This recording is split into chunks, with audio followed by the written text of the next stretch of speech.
Hey friends, welcome to this video.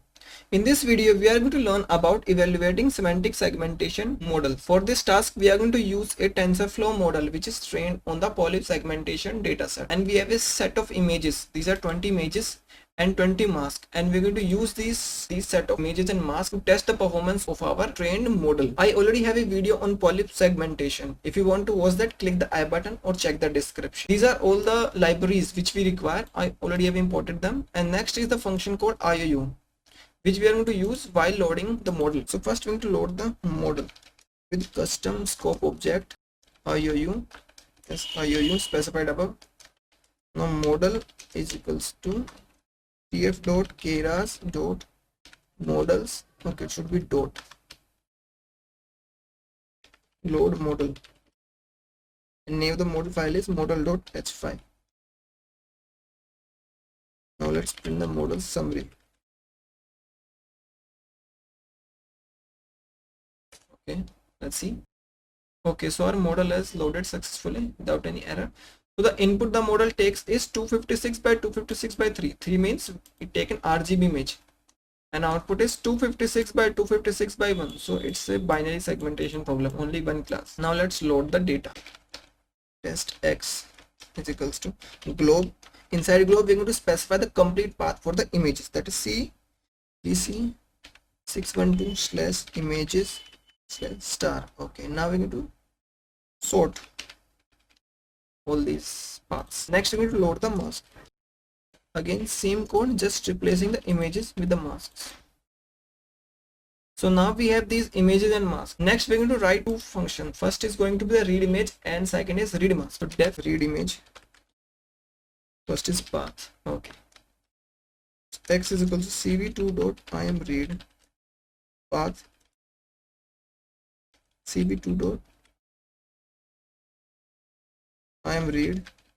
color. Okay. Next we're going to resize it to 256 by 256.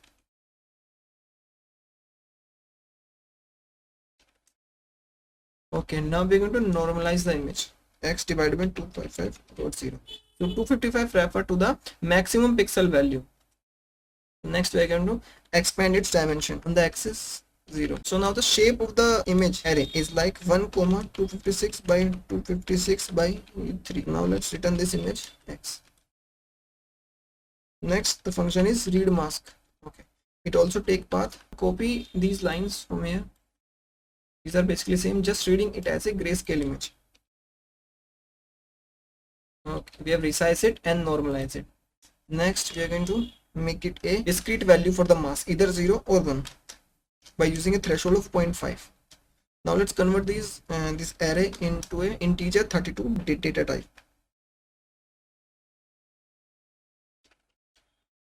Okay, now return this array.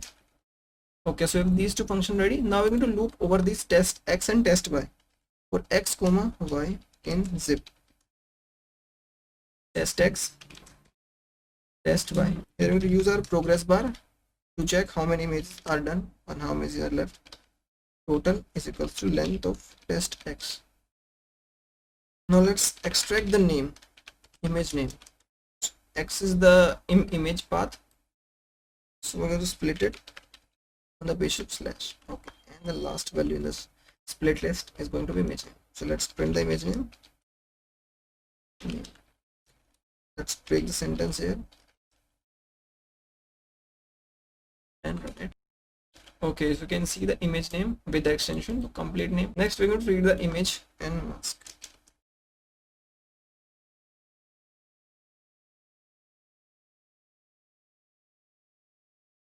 Okay, so we read the image and the mask both. Now we're going to predict the mask. So ypred is equals to model.predict. X is the input image, and here we use a threshold of 0.5 to convert this continuous value into 0 and 1. So if any value is greater than 0.5, it's going to be treated as 1, and if it's less than 0.5, this means it's 0. Let me tell you what the squeeze does. So here the shape of the array is 256 by 256 by 1. Okay, so the squeeze function remove this 1, 256 by 256. So the shape of the ypred here is 256 by 256. Now let's convert it into integer 32.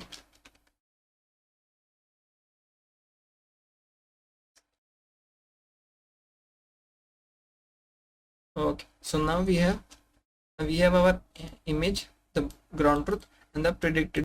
So we need to make sure shape of the ground truth mask and the predicted mask are same, so that we can compare.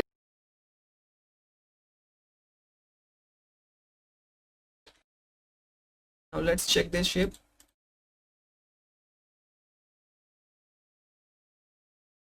Okay, so I can see the image name also in the shape, and both the shapes are same, 256 by 256 and again 256 by 256. So next we're going to use we're going to import these matrices from the sklearn, the scikit-learn library. I'm going to use these matrices to check the performance of the. So let's import some of these matrices. So first we're going to import is accuracy score. Let me copy it and paste it here. So let's create a list, an empty list at the starting.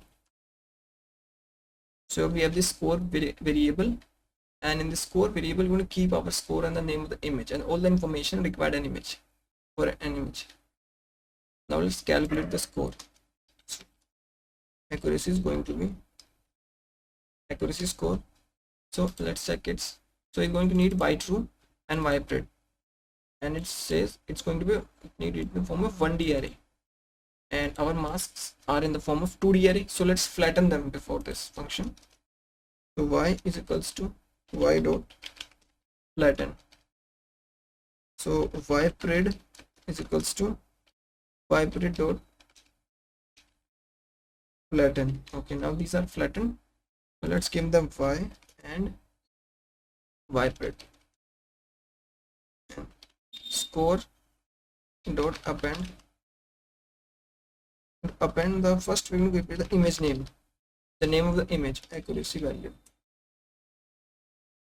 Now if all these loops is completed, the entire loop is completed. Now check this matrix. So variable score is equals to, for us in score, let's extract this accuracy value, okay, and leave this image name for later use.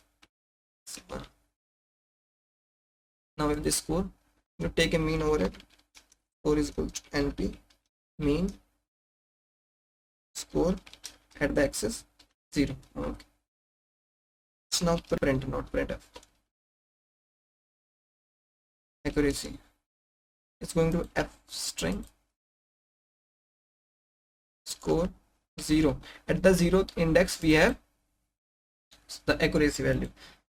Through this line we have just make a list from here till the end of this object, and here it has only 1. So at the index 0 we have accuracy. We only want to print first 5 digit. Let's run it and check for any issue. Okay, so it's running.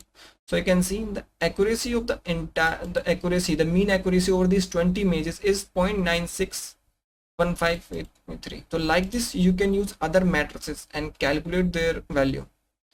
So now we're going to use let's check for the f1. Okay, we have f1 score. So first of all let's import it, f1 score. Okay, so now it should be like f1 value.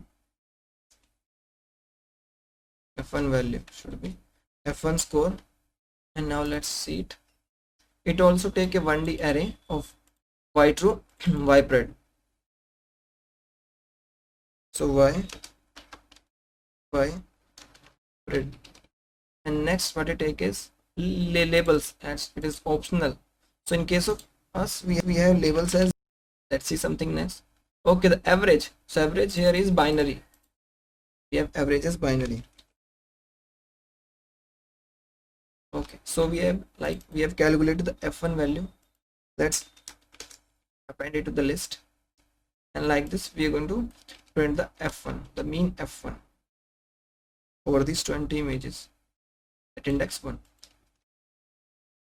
Let's run it again.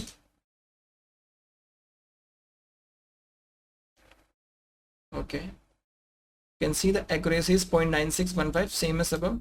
So we can also show that the code is working fine, nothing is there, and f1 is 0.87136. So like this we can use other. Let's try one more. That is, let's calculate the Jacquard score, that is IOU, or we can say the mean IOU as well. So Jacquard value is going to be okay, so it's going to take the same as the F1. Now let's append it to the list. Next, replace this F1 with Jacquard and this index 1 with 2. Okay.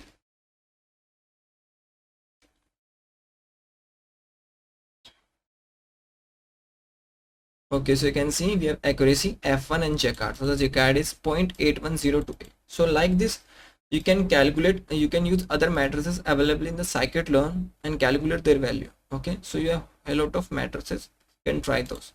For this video, I've shown you these three, the accuracy, F1 and the Jacquard. So the next here is, now we have calculated the mean accuracy F1 and Jacquard. Now if we can also save the value for the individual image, like the accuracy F1 and Jacquard for an individual image. So let's do that now. Now we're going to save all the result in a CSV file using the pandas. So data frame is equals to pd.data frame. Okay, so data frame score list, the columns are going to be, first is the image name, and after that we have accuracy F1 and Jacquard. Next F1 and next is Jacquard.